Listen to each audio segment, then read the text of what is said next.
Hello, everyone. Welcome to the Ladies of Sosa podcast. My name is Sada. And my name is Christine, and it has been a minute. It has been a long time since we've been in the studio. So me and Christine are so excited to be back in the studio, but we're even more excited to introduce our very, very special guest today, who we're going to have an amazing conversation with. Her name is Houda. Hi, everyone. Thank you, girls, so much for having me. It's really been a pleasure getting to know you guys. Yes, Awesome. We're so excited. And speaking of getting to know each other, we actually met at an event called Nile Nights.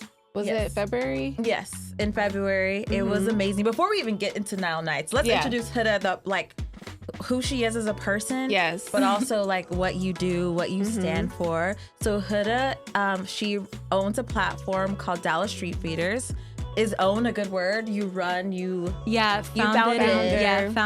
Yeah. I direct a nonprofit. Yes. You're also an account manager for Carolyn Herrera. Yes. Yeah. Account coordinator for Carolina Herrera, Paco Rabanne, and John Paul Gaultier. So a few things in there. Yes. So we're going to talk about Dallas Street Feeders. Yes. So let's actually set the foundation for today's conversation. Okay, set the foundation. Let's set the foundation so people know what we're doing today. Yes. So we're gonna get to know Houda, but today the conversation is going to be talking about, number one, your organization, Dallas Street Feeders, which we will talk about. It's really helping to combat homelessness here in the Dallas-Fort Worth area, but also as three women who run a platform, what it takes to really run a platform, grow organically, and reframe the idea of failure, success and failures, going viral, what that means, and the impact of that, and really reframing influencer culture. There's so much to get into because we had a really good conversation on the phone where we're like, you know what? There's a lot of gems that people can learn in this conversation. But before we get into that, tell us more about who you are and what you have founded in Dallas Street Feeders and what you do. So about me, I founded Dallas Street Feeders nonprofit organization May of last year. So it's almost been a year, not quite yet, but the impact already has truly been sensational, honestly. But it just started on, a gut feeling. I had a feeling. I've been growing this emotion, this need within my heart, since I was 10. And it started with a Facebook or group that I made, just a little what grade are you in when you're 10? Fourth grade or something, whatever. Fourth, fifth grade, yeah. But yeah, I started this Facebook group called I'm Screaming for the Poor. And I love that. That's a powerful name. Yeah, and I look back and I'm like, ate that, did it. Just a little bit, but it's just funny, it was just funny coming from a 10-year-old. But it's been something that's been brewing. And as I gotten older, a good friend of mine, Saeem, he owns Project Downtown, PDT_DFW on Instagram.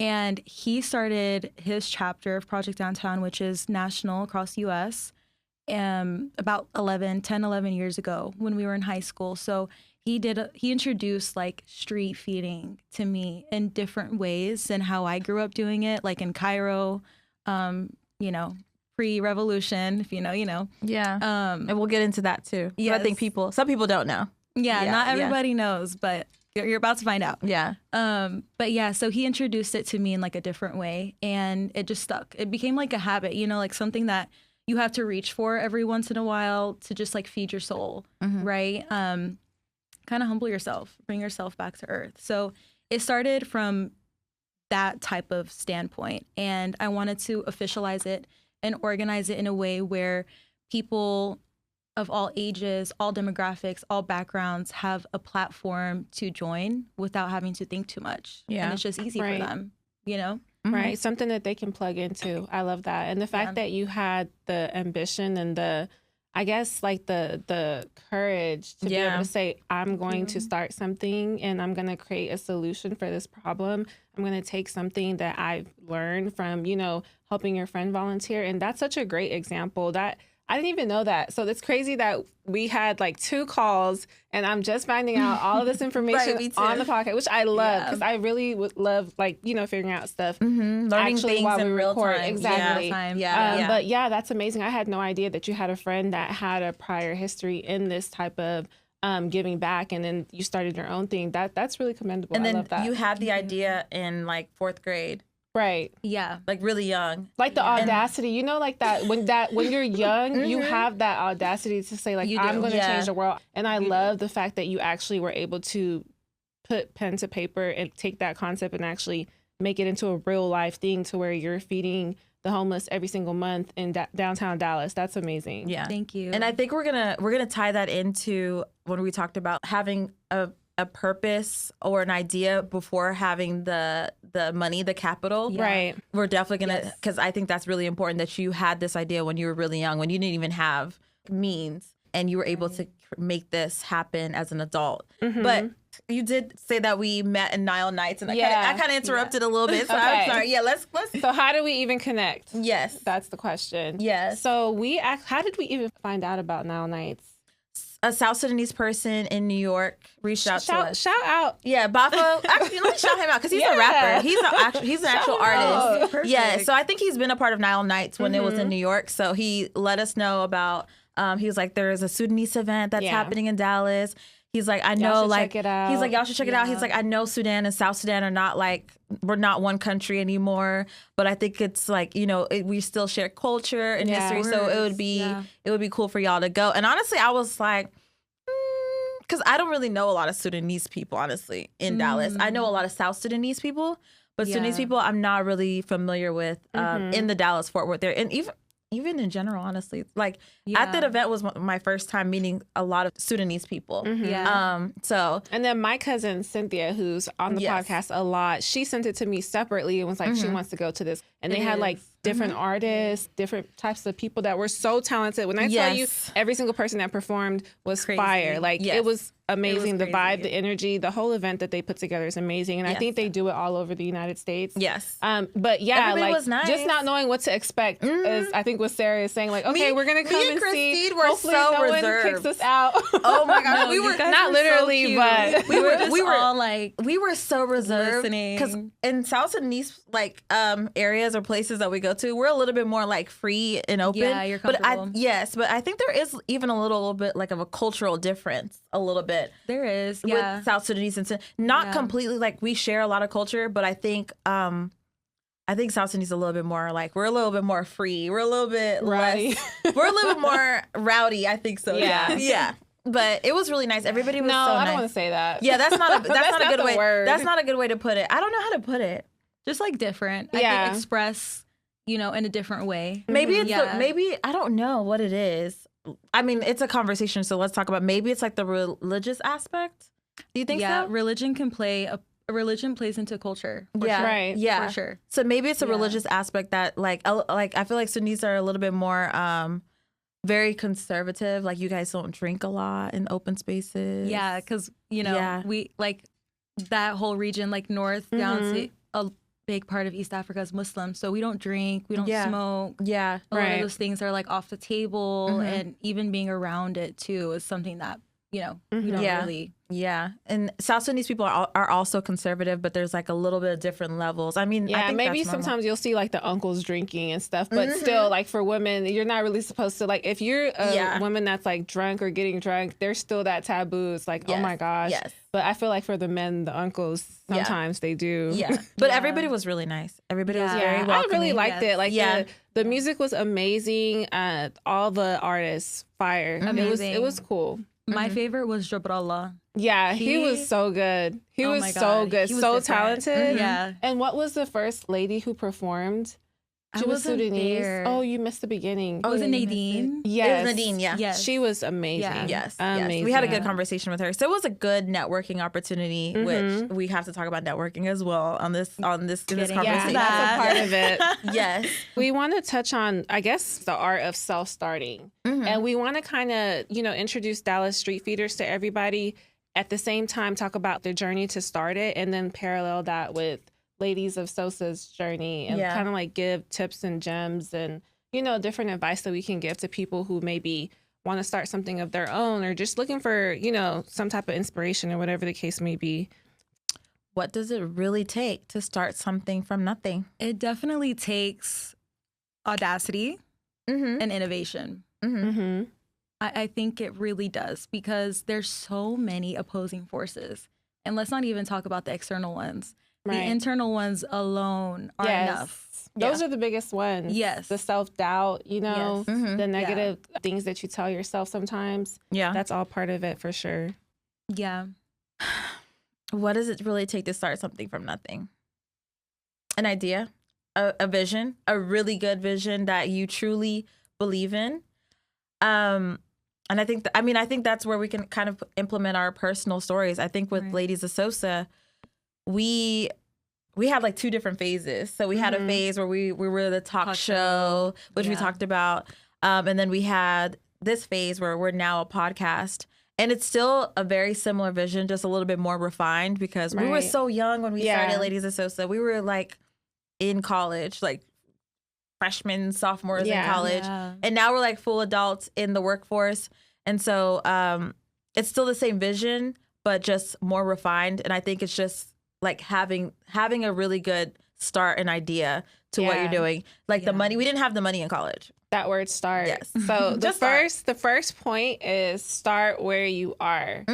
And don't worry so much about the resources that you think that you're missing or the capital that you think that you need that you don't have. Just start with something, because if you don't start, it's just gonna, like, ideas are, what are they? I don't want to say they're worthless, but unless you actually put action behind it and make it into a tangible thing, it's just ideas. Everyone has thousands of ideas every single day. Yeah. With Ladies of Sosa, we started in our one of our co-hosts.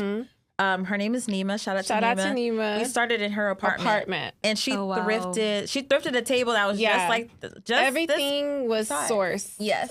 I love that. We thrifted the table, the chairs, and then she spray painted the chairs. To be like a makeshift studio, literally, in the apartment. She turned her whole living room into the studio. Yes. And she actually spray painted everything, because everything was like wood, and she made it like beige and gold to match like our a set. It was crazy. It was so beautiful. We were so but that's what, because like we didn't have any money at the time. We couldn't afford a studio, and there wasn't even podcasts back then. It was like it was such a new time. Like we're not gonna be able to afford like a talk show setup, right? So we made our own setup and we recorded for free. I think we had like $1,500, and we got a camera.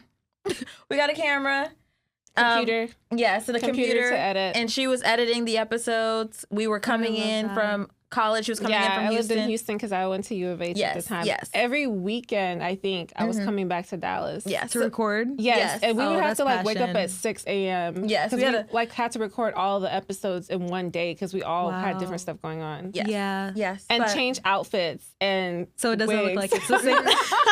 So that's like true real life. Like you don't really need the money. Goodness. Just just work with what you have. And that's what we did. And now that we are working and we're older, we're adults, we can afford. Who we are too. Because at that age there was a lot of supporters, but then there was a lot of like pushback. Doubters. And we were so young, we didn't know how to like handle it. And I guess we didn't really even know who we were yet. We were so like young and impressionable. So the moment someone's like, I don't like what you're doing, or gives you criticism, it left you're an like, impression. Whoa, and you like, have to be careful. Maybe I need to stop this. Like, right? Maybe we're doing something wrong. Yeah, right, exactly. right. So I want to ask about Dallas Street Theater, because that's kind of like how we got started with like having nothing and trying to like and making it work with this huge crazy dream that it's like we're gonna start our own show. Like, who did we think? And you did. Hello. And we did. Yeah, exactly. So it really is crazy when you think about it. But you need to be crazy. Who did we think we were? Like, at that time, it's like we were so young. Yeah. But now it's like time. That's what we were. Yes. Yeah, you were ahead of your time. Yes. You were. I think so, because podcasts now are like, know, a really common side hustle or passion. But like this is, it's really like a passion. It's not even like it is. It is. But I think like it's important for people to understand like you always have to start somewhere. You do. So How did you start Dallas Street Feeders? Because I know it's like minimum like threshold to get in, and you made it happen. So and it's a nonprofit. I want to understand how that world works. How does that work? Talking about the podcasting world, how is the nonprofit world? Well, it's different, right? So like a lot of the time, I think what's common is nonprofits, they get their 501c3, they got the documents, they're ready to go, and then they start peddling for cash. And I totally understand it, right? Like all nonprofits are different. Sometimes you're not able to take like physical items and make it work. So I realized that, what I want to do, it is essentially, fighting food insecurity. That's like my number one like intention with this is food insecurity and everything else after that. And what the nice thing about food is, mentally when somebody thinks of you asking for a cake, if they give you a cake, it doesn't really feel as like, it doesn't feel like they're losing anything. But if you ask for $20, however much the cake costed, then they would have, they're going to be a little bit more hesitant. And that's one thing I realized, okay, there's a hesitation whenever it comes to like monetary donations, but whenever it comes to asking for what I would have bought with the money anyways, there's not any hesitation. So it just works out perfectly. And that's just kind of like the formula I created where, okay, low thresholds, I'm really like carving out time in my life and my team's life to make this happen, right? Like with marketing, getting the attention, getting sponsors, that's a big part too. Just stuff like that where I knew I have to be innovative. Yeah. And finding a way. Like when you don't have much, you have to make it work. Yeah. Right. And not be apologetic about it. Go into your community, around your friends, whoever's around you is your asset. Yeah. Love that. Yeah. And one thing that you said on our call that I want to bring back up so you can expand on is the fact that you need clarity, not capital. You knew exactly what you wanted to do and the community you wanted to service. And then you found a way to make that happen. So can you expand on that? And also, you also mentioned about starting small and growing organically and using your community around you, the people that who trust you, who would support you. Right. Sometimes people just need a vehicle, right? Like they just need someone to stand up and say, okay, I'm going to start this thing. I'm going to do the heavy lifting. All you have to do is just lend me your support. Exactly. And I feel like that's what stops a lot of people from volunteering, because sometimes you're like, my life is so busy. I have a lot going on. Like I'm barely juggling what I do have going on, but I do want to give back. I do want to find time somewhere. I just don't know how to carve out that time. Yeah. So that's why I love Dallas Street Feeders, because it's something that like other people can plug into, and you made it easy for people to like give back. You know? Yeah. Because truthfully, we were a little nervous about the word sponsor, because we're like, oh, we don't make that much of an organization yet. But it's like, oh no, like when you broke it down, it is very feasible for the everyday person to do, and it's like, oh, okay, like we're actually sponsors now to combating food insecurity, right? Yeah. And it's very, very simple. Once a month. Yeah. Once a month. Sunday of every month. The last Sunday of every month. By the way, March 29th is the next event that they're having this month. And we, Ladies of Sosa, will be there sponsoring the Dallas Street Feeders and handing out necessary goods. And we're so excited, by the way. So we just had to plug that in. But yeah, kind of break down how that works if somebody wanted to be a sponsor, or how it works on the day to day. Because I think it's genius how you structured, tiers and stuff. Yeah. So essentially, sponsorship, it's an honor. Like it's a great opportunity to be able to sponsor, whether it's another small business or nonprofit organization, there's a lot of honor in it. So I wanted to keep that verbiage, but then at the same time, like be able to have like a symbiotic exchange. Like you got to give me something, I'm giving you something. Mm-hmm. So number one was the marketing for us, like getting the marketing together. And that's really important because it's essentially, it has a monetary value. Posts, people are paid to post. Right. People are paid to repost, talk about it, TikTok, Reels, whatever it may be. So I knew that once that has grown, that it would be a variable. I can use that to my advantage. So that was one thing. And with the sponsorships, like, I'm putting your logo, another restaurant's logo, or whatever type of organization, business it is on the flyer. And the flyers get, a certain amount of exposure. and it all happens to be local consumers. So this is exactly the type of market that businesses and organizations and you know, youth groups and the like need and want. You know, there's not as much of a point to have exposure in Florida than it is here in DFW, right? If you're a DFW based business. So that was one aspect of sponsorship. The second aspect is the tier system. So the tier system is really nice because it just basically starts with and ends with the item count. So tier 1 is 50, tier 2 is 75, tier 3 is 100, etc. And it doesn't go by monetary value, it goes by item count. So love that part. Yeah. You know, that like both of them cost money. You know what I mean? But one is a little bit more, you know, you can fathom one more than the other. Right. And even for myself personally, like if I was approached with that, I had to think about it like if I was in that person's shoes, you know, just to be real. If somebody approached me and was like, hey, like to be a sponsor for one day this month, can you pay me $100+? You know, and then I'm not seeing where it's going to. Right. And that's a big part. Transparency, mutual aid concept where it's like, okay, you pick tier 1, 2, 3, let's say 100 items, and you choose it's either water, Gatorade, granola bars. So it can be anything. It can be anything that you want. Anything, right? Like tents, for example, maybe 100 sweaters. Like if, you know, you own a fashion brand and you sell sweaters. Right. You know, this is a great way to get exposure and content for your business and what you actually sell. And then at the same time, like help people who need it. Yeah. So essentially, if you're getting different sponsors, they could be getting different things every single month. Like you never know what you're going to get. Yeah. Okay. Yeah. I love that. Yeah. Like you kind of work within their means. But at the end of the day, like the mission, you know, we're finding a solution for this problem. Yeah. Period.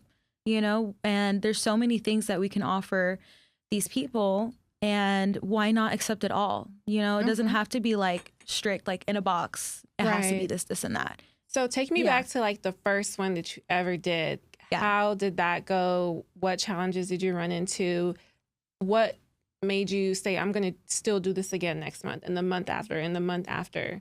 Like, what was that first event like? The first event was like very emotional to me because it was the first time I did it in on a platform where people I knew and I don't know at all and I never saw again supported.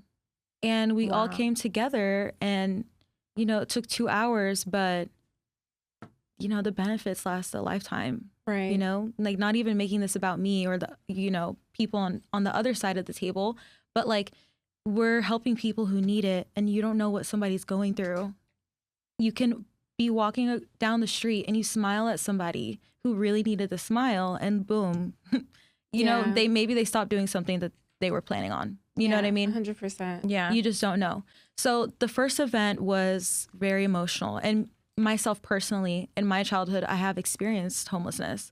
So so this is something that I have experience, you know, I don't have to think about it like as if I'm in somebody else's shoes. Right. I was in it those hits shoes. different, hits home. Yeah. I still got the pair. Right. You know, Wow, they still in my closet. So like, that's so important for me. And I don't want everybody to have had that experience to get it, you know, like we should be empathetic without having to go through all that, you know? Yeah. And that's just life. Like we're not going to go through everything this earth has to offer. Yeah. But we still have to be there for each other. Yeah. You know?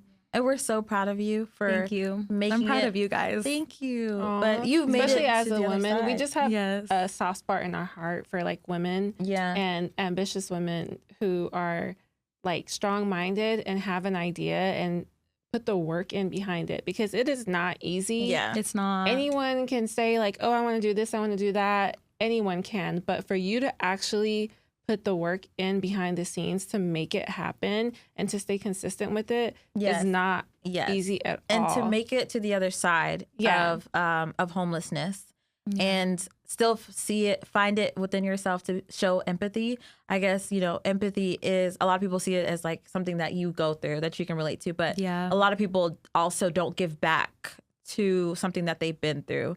So as a person that has experienced homelessness, what is a need that you felt like that you needed to address as someone who's experienced it? Like, what are some misconceptions about homelessness, and what are some things that like a lot of people miss, about homelessness? That, A lot of people miss that a lot of these people are employed. About 40% of unhoused people in this country, in the United States of America, the wealthiest country in the world, they're employed. Like, that to me is, when I read that and I realized it. That's so sad. But it makes so much sense. Yeah, it's really a thing. And a lot of people are just because they can't afford to pay rent.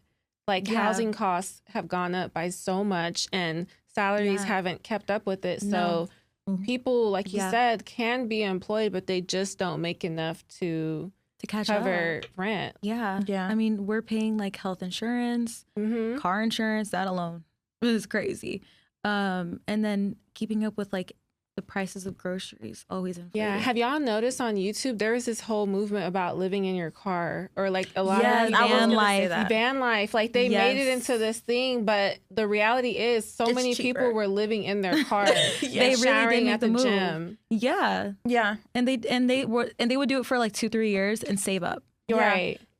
Which is crazy that I feel like that's a basic human right, and the basic need is shelter. It should be. Yeah, that's what I'm saying. Yeah, I was gonna bring out the van life, but I was like, maybe that's crazy. No, maybe it's like a one-off. But but there are some people who have to choose between either having a car or having a place to stay, or hotels. A lot of people stay at extended stay hotels because it's cheaper at the end of the month to just and it comes with Wi-Fi, electricity. You can get your mail sent there. Yeah, it's cheaper than putting down a deposit, getting a lease, signing a lease, and paying that high rent every single month. And some people will choose their car because at least it can get to work. Right. You know, as opposed to like paying their rent, unfortunately, and just live in their car. Yeah. And so that does make a lot of sense. Because you can't, the public transportation does not get everywhere in the metroplex. And it takes a long time. And everything is spread out. So you need a car. You have to drive. Otherwise, you're stranded. You're stranded, or you're paying like double the car note and Ubers. Yeah. So it can be a problem, but that's a really good point. Like, sometimes you have to choose between shelter or transportation. Right. And there's like all those little things that play into it. I think like a big part I wish that people would understand is, of course, like, people are employed and they're trying to keep up, but at the same time, mental health, people being disabled, physically disabled, not having family, not having support, that's also a form of like disablement. There's all those things that play into part. Yeah. Period. Like, I see so many of the unhoused people at our drives that are just, they are not capable of having a job.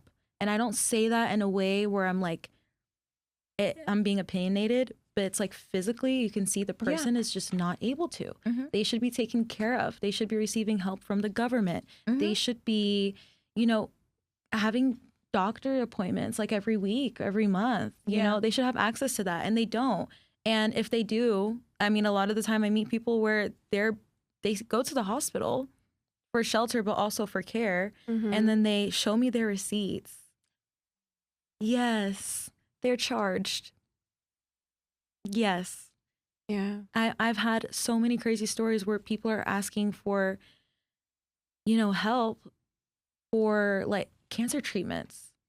It just gets to a point where it's like, okay, I have to really bring myself together inside to be there for everyone, because hearing these stories, it's just not, I'm a human being. You know what I mean? Like, that's a good point. Yeah, I'm a human. We're all humans. You see people going through that, it's going to affect you. Right. So you're learning how to kind of separate so that you can be able to function. Because if you just get affected by every single person's story that comes up to you, it's going to be a lot. So you're having to learn. I love that. I didn't even think about that. And it's like a snowball or a trickle effect, because it's like you thinking that you're going to combat homelessness or food insecurity, but you're also learning about like the disability, like how a lot of people who are disabled can't reality work, that they can't they can't afford hospital bills. Exactly. Yeah, they can't afford their hospital bills and like all those different layers. Layered. Yeah, there's layers. There's so many different layers to that, and that's the thing that you have to open yourself up to, because you may be trying to solve one issue and then you find out other issues that are happening within those same communities, which that's tough. Yeah, it's tough. Yeah, it's tough. And then there's all these other things: oppression, systematic racism. Yeah, police brutality. It exists. And it happens every day. And I'm not even speaking to the whole U.S. DFW. It happens every single day. And these people are ticketed for soliciting. Mind you, they don't have a place to live. If they're sitting on the grass, it's because they have nowhere to go. Why are you ticketing them? So you're seeing like the police brutality in real time at the drives? I haven't seen police brutality, but from what they've told me is that they have gone through it. Oh, okay. Yeah, and I believe them. Yeah, of absolutely. course. You know, I believe victims, and they're going through that. They're going. You know, the police go and swipe up their tents and whatever living situation they were able to gather. They throw it all away, and then they don't have identification. They can't get a job. Goodness. So now that you've been out there for a year, are you seeing a lot of like the same people every single month now? Like you're getting to actually know them by name and like, you know, are familiar with their stories. Yeah, recognizing them, like we're on a first name basis, you know, like these people are not getting help and they're employed, you know, like a lot of them are employed. There's people getting off of work and they, you know, they go through the line and we give them just as much as everybody else. You know, it's judgment free. Like you don't have to explain to me your life. Right. Yeah. If you're hungry, you're hungry. Wow. That's it. That's really eye-opening. No, it is. It's a lot. Yeah. But I also wanted to make a point too, like going to these drives, seeing this, you know, just it looks like a war zone. Like this area, it's behind Dallas City Hall, which is kind of ironic. That is. Right. So yeah, right behind the City Hall. And I call it like the Skid Row of Dallas because there's a high population of unhoused individuals there that live there all year. Yeah. And you know, I see their faces, I see what they go through, and then you have to internalize that. And then also like, and I also want to shed light. This is not this specifically, but like seeing human suffering is something that we are nonstop ingesting. We're seeing it in North Sudan. We're seeing it in South Sudan. We're seeing it in Palestine. We're seeing it, you know, everywhere in the world, everywhere. And I don't want to focus on one group without mentioning the other. And it's all very, very important to all of us, you know, and we have to find a way to like be as in touch with our humanity as we can.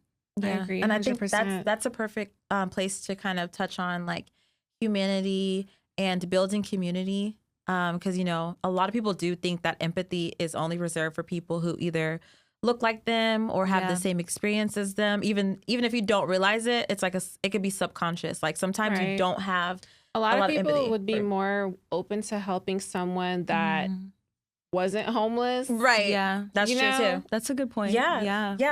And I think that's a lot of people. Sometimes, I mean, when I was growing up, I remember hearing there would be things people would say, well, they're going to use it on drugs. They're going to use the money on drugs. That's or a good point. They're not using it for the right reasons. And they'll try to make it seem like helping them is going to have a negative impact on them. Yeah. They'll even say it's going to have a negative impact on them because they're going to go get drugs, you know? So you're kind of told like, don't help homeless people. You are. You know? I think everyone has that shared experience where like you hear, you know, adults saying that as a kid and, you know, of course we got older and didn't internalize that, but like I have the strong belief that you should not earn respect. Like I respect all human beings. And if I give money to somebody and they decide to spend it on drugs or alcohol, what does that have to do with me?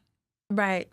That's a good question. I mean, for the audience, like, how do you guys feel about that? Do you feel like if you gave a homeless person money for whatever and they use it on the wrong things, is that like, you still did your job, right? Like you did your job as being a can't person police with people. Yeah, you can't. Like it's about intention. You know what I mean? Like intention is so serious. Right. Like, don't sit there and police a person because that type of mindset has created the stigmatism that has really hurt unhoused people. Yeah. Like physically, mentally, like so many aspects for generations. And if you really are uncomfortable with giving food, you can, giving money, you can always give food. I know I know a friend of mine that didn't have the money. Like she was struggling with money herself. Yeah. And she was like, but I have a lot of food. Like I have too much food.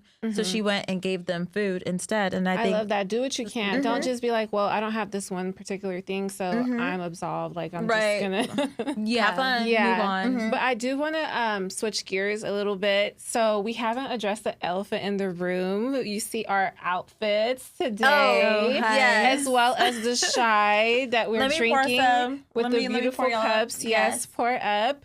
And this is all themed because Houda is actually Egyptian and Moroccan. Yes. And as we're refilling our tea, I want to take this opportunity to ask the, follow-up question, which is usually when people start organizations, they kind of cater to their specific demographics. So maybe I'll do something to give back to like Africans or South Sudanese or whatever the case may be. What made you take the opportunity to say, no, I'm not going to limit myself. I'm going to open this up to everybody and do it in downtown Dallas and have it just be open to anyone from any walk of life. I'm not going to limit it. Like, what made you take that route? So, because like we're all humans, you know what I mean? Like it really can get so simple. Right. Yeah. Like we got to wash our brains, like just sit back, relax, drink some chai, like, period.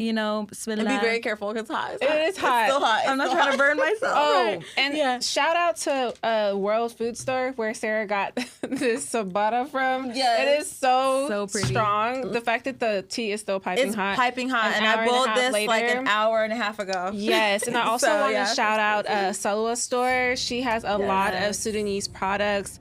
Such as jalabia, she has bahur, she has a lot of different things, a lot of perfumes, Arab perfumes, ouds, and all of that. Definitely want to shout out a Sudanese business. Owned. Yes. Sudanese owned for sure.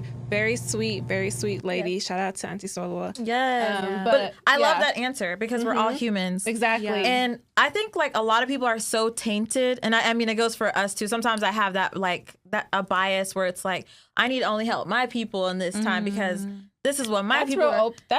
I love that. It's true, right? It's like this is what my people are going through right now, and then you forget like there's like a human condition. There's like every human beings all deserve rights. Yes, and homelessness and food insecurity is not something that's subject to just the Dallas Fort Worth area or even the USA. Like I mean, our country deals with food insecurity, really bad. And so we want to help our country as well, but that doesn't stop us from giving food to homeless people here in Dallas as well. Like it doesn't have to be one or the other. Yeah, I love how you mentioned like you didn't want to limit yourself. By just focusing on one demographic. Yeah, like have variety. You know what I mean? Like we should try to be an anthropologist in this life. We should be studying different cultures, different languages, different everything, walks of life, whatever type of opinion a human can have.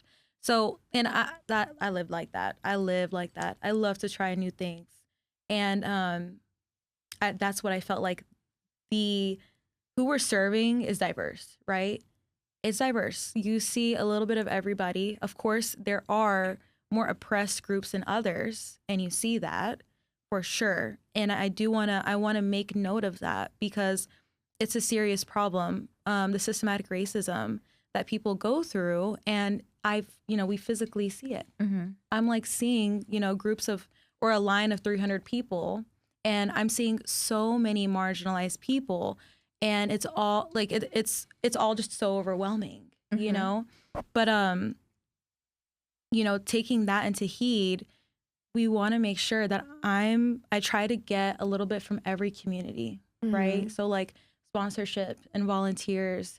Like my volunteer community, the DSF community is very diverse. Like it's just everything. So how are you sourcing these sponsors, and like what challenges are you running into month to month with keeping the sponsors? Like what are some things that people wouldn't think of right off the bat when it comes to the logistics of sourcing these items for the monthly giveaways? Yeah. Well, so sourcing, honestly, everything is just all about intention. like I really put my whole heart and my whole body, soul, everything into the identity and DNA of Dallas Street Feeders. And I think that's what really does the work. You know what I mean? Like people feel the vibe, they see the intention, they see the posts, and like it just clicks. Right. It's just like that. You know what I mean? So I don't like to force people. Like if you want to, you want to. And if you don't, you don't. And that's okay. Right? Everybody has their free will. Yeah. I love it. And if you come in with the right intention, with the good mindset, it's going to be easy. We don't have to overthink it. Right. No, if you have good intentions and you want to be a part, don't hesitate to be a part of it. Right. So, and feel welcome because you know, like there's a little bit of everyone. There just is. You know, from all religions, all sexual orientations, all backgrounds, educational levels, whatever it may be. Everyone is completely different. And I would rather have it that way than anything else. I love that. You know? Like, powerful. Yeah. I don't want to minimize my world. I don't want to isolate myself. And I think a lot of us in our communities should take that into heed. Like, stop isolating yourself. Like, take advantage of what's around you when you need to. You're building a business, you're building a platform, whatever it may be. But at the same time, expand. Right. And never put yourself in a bubble, ever. And that goes with like your personal life too. Like, be friends with everybody. You know, like really explore Don't limit yourself. Don't limit your world. So, to just being around a certain group of people. Exactly. I love that. Yeah. I want to highlight like your growth numbers over the past year. If you could just touch on that and big yourself up, because in just 1 year you've done so much. I really want to go to the success highlights portion of our outline and just have you just let us know what all you've accomplished over the last year. So we've accomplished a lot. Like I literally have to read it. Yes, please. That's why that's like, right. I was gonna read it, but I was like, no, you read it because you did it. No, thank you. I appreciate that. Yeah. So we started last May. So far, we've done over 2,500 meals. Okay. So, thank you. That was a feat. That's amazing. Amazing. Thank you. 2,500 is a lot. It's not easy, but you know, like you just keep pushing, y'all. We've had over 413 people volunteer. And amazing. Some of those people are like repeat volunteers. So that's just how many times like I've counted at every drive. Right. But yeah, that's a lot. That's a lot of volunteer hours for sure. Over 2,000 people served. 3,000 for drinks. We've served over 3,320 drinks. We've had 57 sponsors. Wow. So, yeah. And I'm really, really proud about that because again, it's diverse too. Like last month for February for Black History Month, we made sure to like go really hard in getting our Black owned businesses and organizations on the board and getting the exposure and giving, you know, opportunity for like the local consumer market that participates in our drives to pay attention, like shop with us, you know, break bread, visit the businesses, order off the website, you know, attend the organizations. We've had, there's like an Ethiopian Bilal youth group. There was an Eritrean youth group as well, Sudanese, DFW Sudanese professionals. And yeah, like there was 4 of them. Yeah, it gets the whole, it was, essentially the whole East Africa, mashallah. But shout out East Africa. Shout out. And they really out here serving the community. Seriously. And they really showed out. Like I was so, oh my God. Overwhelming. I'm still buzzing from it, you know? And like we had over 70 volunteers that day. Wow. That's a lot of people. Like, because people want to celebrate Black-owned businesses. They want to. They, you know, like there's so much influence already. Yeah. But how are you doing this? Because you're not doing this alone full time. You actually are working too, and you're doing this on the side, and you're able to have all of this success literally within 1 year. Like, how are you making this happen? How are you finding these people? Your marketing, like, is someone helping you? Like, how are you doing this? Do you have a team? So I have a really, really small team. I'm the director, so you know, all that type of thing I do. But whenever it comes to marketing, I have a friend, Samia. She does a lot of the marketing. And when she joined the team, like there was a difference. Yeah, she's clearly killing it because you're getting all of these people, all of these volunteers.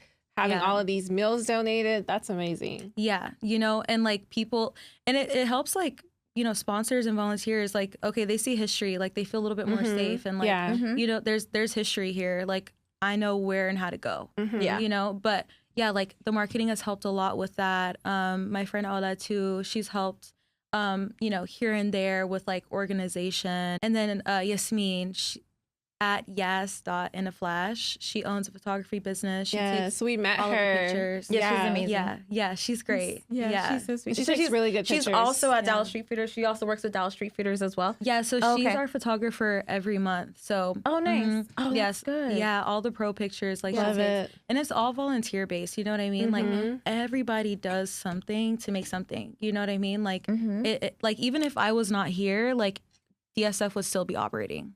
And that's very legacy. That's a very good point. The fact that it's able to run without you being there, then you've really built something solid. Yeah, like there was a drive I didn't go to. I was overseas. Period. Cheers to that. Cheers to being overseas while the event is going on. While still helping the community. The people still I love to be that. fed. Yes, so I gotta take a trip real quick. Yes, while I'm like, I love that. Because you know what? And you deserve the vacation because I know that's a lot of psychological that's a good warfare point. that you have been through. Because I mean, I can only imagine like, it is a beautiful thing to give back, but you're also seeing a lot of like devastation and sadness. And the planning every month. Like you're doing this every month. So you're having to make sure you have your sponsors in place, make sure you know who's coming, what are you giving out. Like that's a lot to balance. Even on our platform, sometimes we'll talk about like heavy topics. And then me and Christina are like, okay, let's change the topic. Like let's switch it up a little bit because it's too heavy. But we're not even seeing we're just talking about topics. And it's emotionally taxing. In the field. Yeah, you're actually in the field. Like so gloves on. You're amongst the people. Yes, we're just talking about like heavy topics. You're in the field and seeing the topics that we talk about in real time. Yeah, you deserve that vacation, girl. So Thank don't you. ever feel sad about that. That's beautiful, and I love that. And one thing that I didn't catch was that it's kind of like a cross promo between the business and you get it. And Dallas Street Feeders. Yeah. I didn't even think about it that way. Like it's a good look also for the business, but they're also giving back. Yeah. 100%. Like that's the point. Like they're it's like a barter and trade. It's like old school. The word barter, like when you told me about the tier system, that's what jumped out to me. I was like, okay, it's like a barter system. That is like so smart. It lowers like the barrier to like wanting to donate. To entry, right. Barriers to entry, making like, and that's innovation. Like we've got to innovate. Like, how can you make it easier for them to say yes? And sometimes that is hard for people too. You know what I mean? And if that's hard for you, that's okay. You got time. And if you got time, you have something to give. That's so true because you need volunteers to help hand out the food, talk to the people. Yeah. And it's right there in our sign up form. Like if you don't have the cash or, type of equity to donate, that's okay. Like as long as you can arrive or get there and put the work in. Yeah. It's intention. Yeah. I think everything goes back to intention. Yeah. It really does. We talked about influencer culture a little bit at the beginning. To talk about that. Yes. So real quick, we do have to touch on the fact that like this is real influence. This is real life influence in real person. Life. Outside with the people, truly giving back, not performative at all. Yes. Just service, Yes. Because I think people as me are kind of getting tired of like this influencer culture that's more so about showcasing wealth, showcasing their wealth, showcasing like luxuries, consumerism. It was good. It's cool for a time, and it's good and it's okay in moderation because I like nice things too. Like we all do. Yeah, we like nice things. No shame in it. Yeah. But it's like but what are we influencing? What are you influencing? Yeah. And I think when you influence people to give back, to build community, to look out for their neighbors, that is true influence. And I think that's really important. And I think that you're like a true influencer, honestly. Truthfully. That's you guys. And like you have actual impact. Right like here. You can see the lives of the people who are being improved by coming every single month. You never know, like you said, how much that one little thing that might be small to someone could really like brighten up their day or give them something to look forward to every month, you know? Yeah. That's really powerful. And you're not just giving back, you're also collecting data, which I really love. Yes. Like you're able to come back and say like, this is another disparity that I've been seeing in the community, which is so important because we need people to get on this platform and let us know what's going on. And like when we are a part of Dallas Street Feeders, we'll be able to also see this as well and talk about it on the platform and share with our community so we can all come together because it's all about community. Community is so important. We talked about it over the phone. It's so important to build community. It's not charity.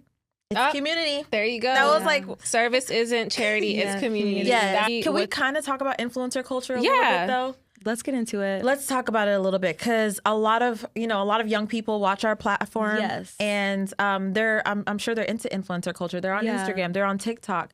How do you guys feel about the state of influencer culture today? And that's for the audience as well. How do you guys feel about the state of influencer culture? I think we've moved away from authenticity to it being more, I guess, performative. Like, I think why people loved influencers in the beginning is because they were real people, everyday people that you could relate to, that were showing you their life, you know? And now that it's turned into such a big, profitable business, you kind of have seen people move away from the authenticity to where a lot of the stuff that you're seeing is curated content. It's no longer real. Like, there's a lot of, like, fake skits, I don't know. Girl, and I think that the over-consumerism, pushing all these products to where there's constantly a new thing for you to buy to where people are becoming desensitized. I think that's why Instagram got ruined. Like TikTok now, it's all ads. Yeah. To the point where I don't even pay attention to what they're saying anymore. I'm just like automatically scrolling past it because I'm tired of being sold to constantly. And speaking of fake content, I saw this girl. She was like, she was selling this like hair straightener or hair product, and she was like, "I'm about to get on my flight in 30 minutes, and this is what I'm using to like do a quick like look or whatever." And why was her nail color kept changing? So it showed that she wasn't really getting on her flight. Like she wasn't. Said, there's a lot of fake stuff going on. Yeah, and so it was like that's crazy. It, like her nail, like her nails kept changing. So so the idea of her this being like a quick little, I got to do this real quick wasn't true. So you weren't really telling the truth. Well, we're becoming narcissists, like so a narcissistic culture. That's a good point. To where things like giving back, taking time out of your day, the most priceless thing you can give is your time, right? That's just true. donating your time. We're too good for that now. Everyone's turning into like a little narcissist. We're so self-absorbed. Yeah. We're in these bubbles and it's kind of crazy the way that the world is moving. Yeah. So I think things like this are important, like real influence to get out there and I think and touch grass, literally on a Saturday, get outside and do something in your community. Yeah, like, but I felt like that's just like, that's so unethical because you're selling this, you're telling your audience you're doing X, Y, and Z, and this is a product for X, Y, and Z, and like you shot it in different shots. Like you shot it last month, and then that's like, you're not telling the truth. A product. Yeah, like, and they try to like sell a lifestyle. Yeah, I feel like that's what brands are constantly doing. It's like, oh, you can have this lifestyle if you buy my product. You can be a girl with like pin straight hair, who, you know what I mean, and clear skin and all of these things. And you all you have to do is just give me your money. And it's like, I don't want that. I like curly hair. I'm okay with having acne. I'm okay with like how I am in my lifestyle. And my biggest thing with like the state of influencer culture right now is like people, like the brands and the influencers are not reading the room. Like, they don't read the room. Like, the economy's not doing that well. Like everything's super expensive. And then you're still pushing like heavy consumerism. You're pushing like luxury, which is fine. Like, for every now and then it's like, I don't want to say like, don't keep doing what you want to do, girl. I don't want to tell any woman to like not do certain things. But I think it's also like you have to consider your audience, and your audience don't make the same as you most of the time. And so it's like everybody's so out of touch, and then I think that takes away from empathy. Like when you're out of touch with your audience, you're not going to be empathetic to them. You're gonna relate more to the people who are giving you the products. You're gonna relate more to you want to relate. I think people want to relate, but I feel like what people should be relating to is like you know, touching grass, being outside, that's what I'm saying. being in your community. And I wish that people would do that more. I mean, there's so many times where like I'm in bed and it's all cozy and I'm rubbing my feet together and I'm like, you know, stomach is full, like took a shower. Yeah. I'm great. Yeah. And I'm like, wait, I feel guilty because what did I do? I don't want to say what did I do to deserve this, but like low key, yeah. Right. Like, am I putting anything out while I'm receiving this? You know, like if I win $1 million, like how much of that am I donating? You know what I mean? Yeah. Like, and situations like that. So that's like a good point. Like, okay, we live these beautiful lives. Like we're able to, you know, travel and, you know, live a way that most of the people on this planet do not live. Right. Like, and we're in the first world, so most of the time we don't really even think about that. Like we're constantly thinking of ourselves. Like, what can, like, I want to buy a new car. Like I want to go on vacation. I want this. I want that. I want that. And you're never thinking like, oh my God, like, I'm so blessed. I have so many of these amazing things. Right. Yeah. I could, you know, take a moment to give back. Yeah. Like, yeah. And that's exactly. a challenge for Sarah and I, which is why I'm glad that we agreed to do the volunteer event. Because it is very powerful to donate your time and to take time to like do something within your community and plug into something that you already have, which is Dallas Street Feeders.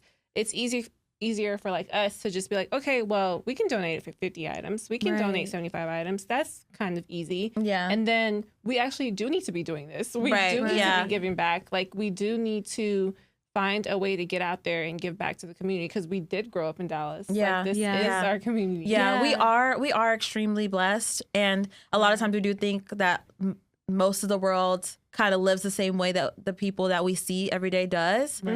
So being in different positions and like being more open to seeing how other people live will help you have empathy. But also a lot of people, most people, even ourselves, are closer to being homeless than we are billionaires. That's true. Right. And that is a big conversation that kind of brings me back to reality too. Yes. And I think that's an uncomfortable conversation that a lot of people don't want to have with themselves because they think, you know, a lot of times you see homeless people and you think that you feel so bad, but you won't. Yes, well, you they're won't. kind of like the invisible class in a way. Yeah, it's like there's homeless people all the time, but you don't literally register them. It's just like a part of your background because we're society. So wrapped up in whatever we have going on. It's like people just have gotten used to just like homeless people just.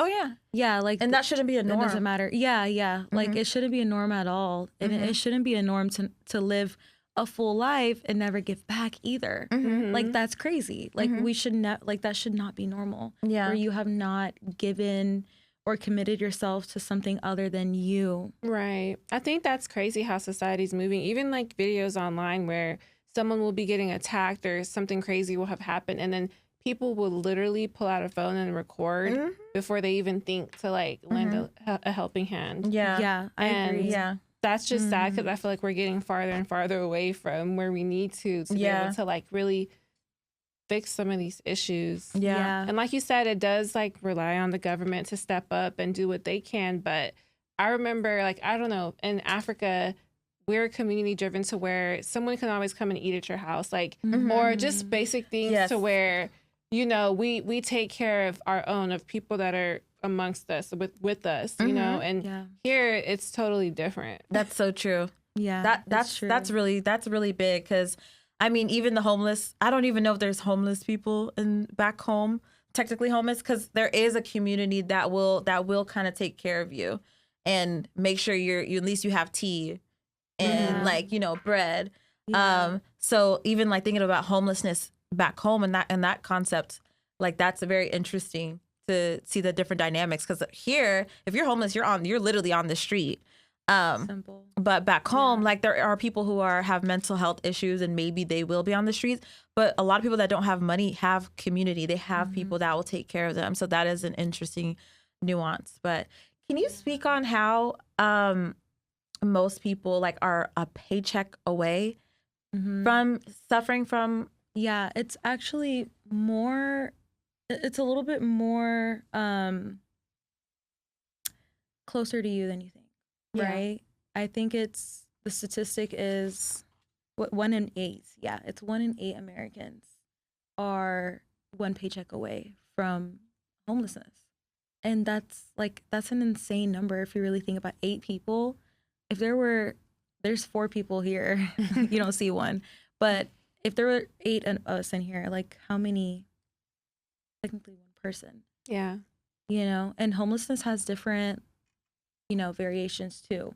Couch surfing, that's a form of it. Yeah, not having your own place with your name on it. Or you're, that's true. Yeah, you're liable to being kicked out any moment. You know, what is that? That's not exact, you know what I mean? That's not stable housing for sure. But 1 in 8 Americans, I think that's honestly insane. And then also with individuals that are in shelters too. So it actually is 53% of adults that live that live in shelters or stay in shelters are employed too.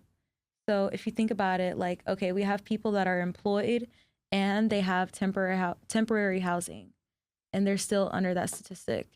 And then there's the people who don't have either. And then there's like the one-offs.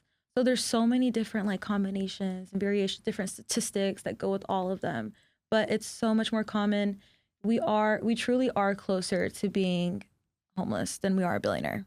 Yeah. Yeah. And I've learned so much even within just this setting, and even having met you and talked to you, it's been so like eye-opening and enlightening for sure. Yeah. Because you like the way that you put it, like you may have a friend or a family member right now who's technically homeless, but you never really thought of it. You never think of it that way. Yeah. Like in those different faces of homelessness. So I think that's very important for people to like realize it's like closer to home than you think. We're not talking about like this arbitrary situation. Like, no, it's real. It's real close. And thank you for not what you do, not. Even starting this organization. Like, like you're so amazing. And I'm so honored to like be able to plug into it and actually give back. On March 29th, I'm so excited to actually get out there in the community and see kind of what is going on, because we're hearing it from you, but I know it's going to be different to like be there in person. Yeah, you just have to experience it. And we still need to iron out what we're going to give back. 50 items of something. Yes. Can our audience help us figure out what to give back? Sarah, I think you had the idea of some sambusas. Yes. So sambusas, if you guys are not familiar, it's like a pastry. And it's so like a savory pastry. It has like meat. You can have meat like and potatoes. Like a meat pie, like a Jamaican meat pie. But you can do veggie. Yes, you can do veggie options as well.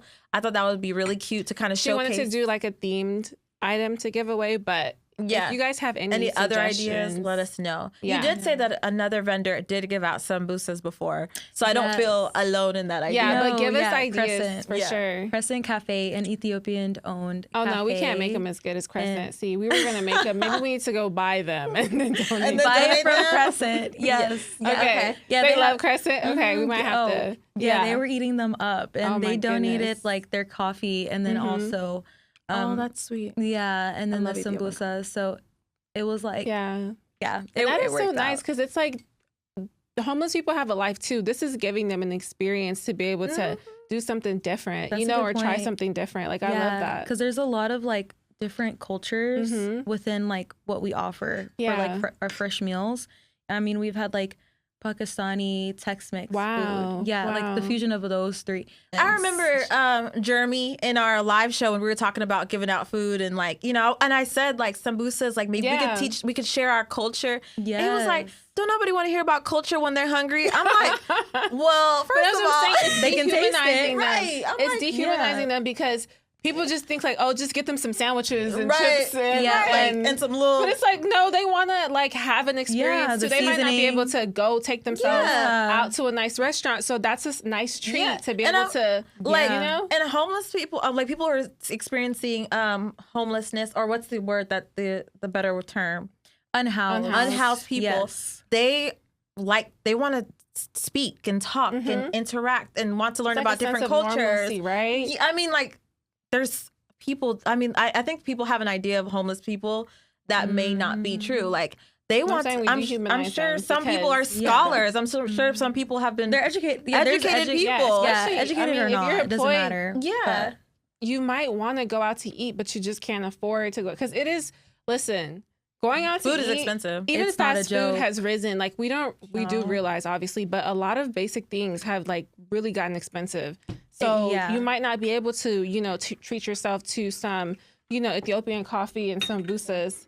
But I love like the different variety of things that you're giving back. That's really amazing. There's definitely variety. Like, so that's halal fusions, the Pakistani Tex-Mex, and then of course like Crescent, Ethiopian food, and then there's also like Palestinian food too from Peace Middle East.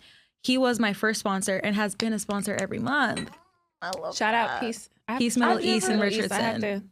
Richardson. Yeah, that's right around my area. Yeah. Oh yeah, perfect. Yeah.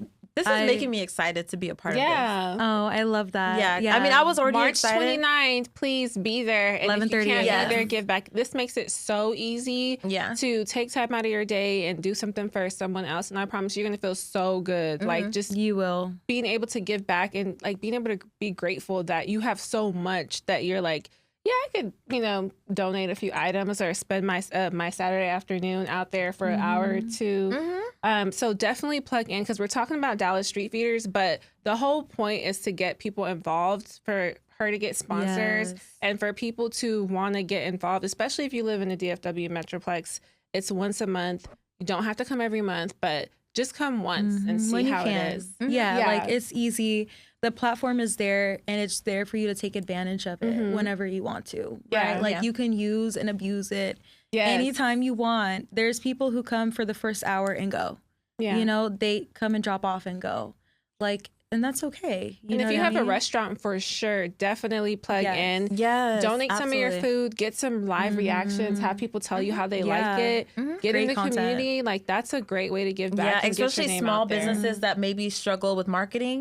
This is perfect. This is perfect for you because you're literally getting like essentially free marketing, right? In exchange for giving back to your community. Yeah. It's a win. It's a win. It's a win. Yeah, it's a win.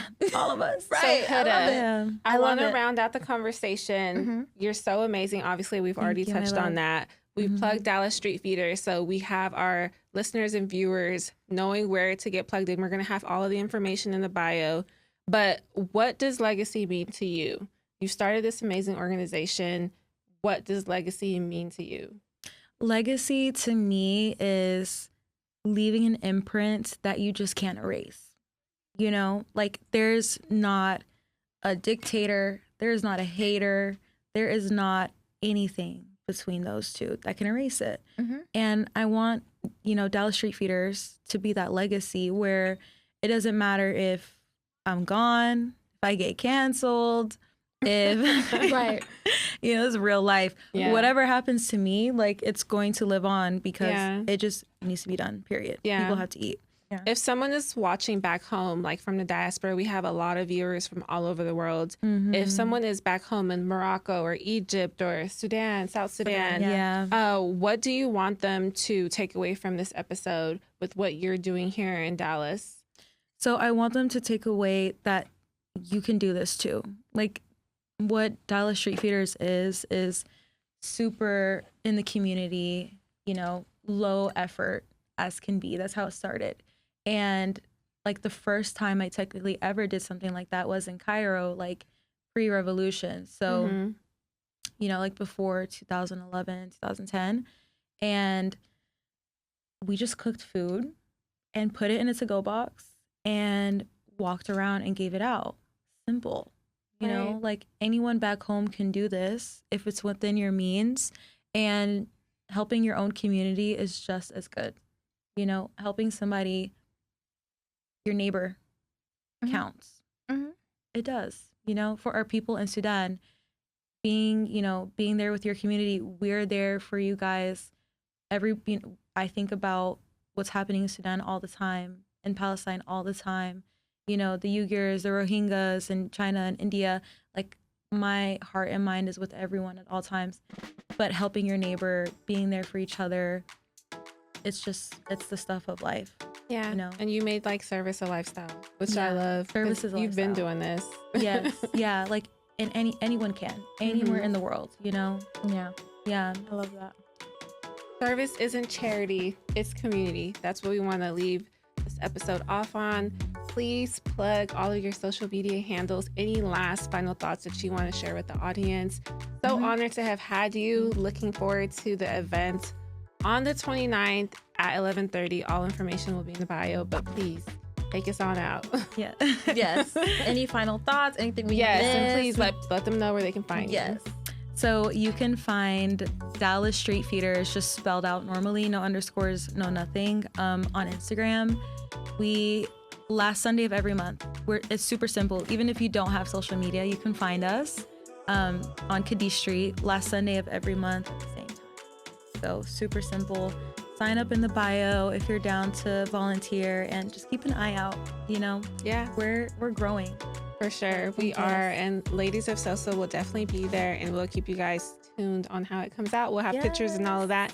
And throughout this episode, we'll have pictures and stuff added if you're just listening. So you should go and check out the YouTube version of it, just to kind of see real life, like pictures, examples of how it looks like out in the streets. Yes. And make sure you thumbs up this episode. Make sure you leave a comment and converse with us. Let us know how you feel. Let us know like some of the talking points that we had. Like, join the discussion.